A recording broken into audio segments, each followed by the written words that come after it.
welcome to Pottsgrove Manor. My name is Bob Studi. I'm the site administrator here. Pottsgrove Manor is administered by Montgomery County's History and Cultural Arts Department and is leased from the Commonwealth of Pennsylvania. It was the home of John Potts, ironmaster and founder of Pottstown. The room we're in right now served as the kitchen here at Pottsgrove. This is not actually the kitchen that was here in John's time, but it was one that was reconstructed during the first restoration here, and it was based on the foundation evidence of the original kitchen.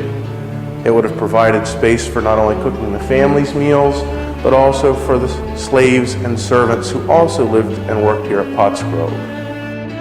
They unfortunately don't list all of the things that are here in the kitchen, but one of the things that is listed is a clock jack. We have a jack which actually comes from Rhode Island and dates to about 1700 here in the kitchen. It works by weights, turning the mechanism, which in turn goes down and turns the spit, and would provide about 10 minutes of turn time so a servant could be doing other chores. According to John's probate inventory, this would have been the only room in the house that had curtains in it. Fabric was extremely expensive. The good fabric would have been imported from England and hard to get.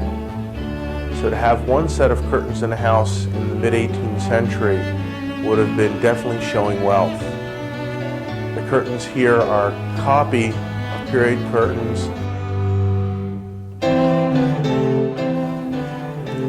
John and Ruth Potts had 13 children throughout their marriage, 9 boys, 4 girls, all of which lived to adulthood. All did marry, and 12 had children of their own. We think about 8 of the children would have been here at any given time.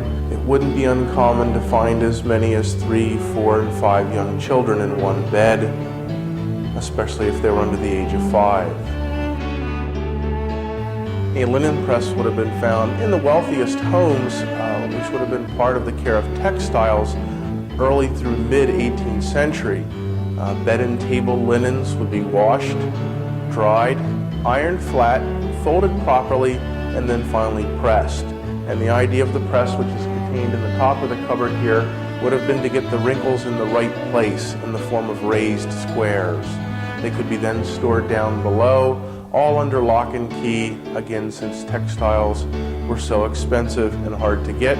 When you find people robbing homes, you find them stealing the linens and clothing, often as much as they steal the silver. In this third floor room, John Potts housed some of the 13 slaves that he owned here at Pottsgrove.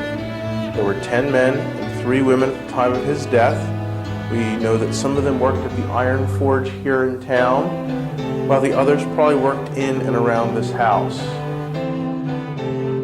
The first recorded view we have of Pottsgrove actually isn't from until 1870, and it actually shows the house after it has been changed architecturally in the 1820s, but it does show the miller's house as well as the grist mill, which John Potts had built here on the property in the 1760s.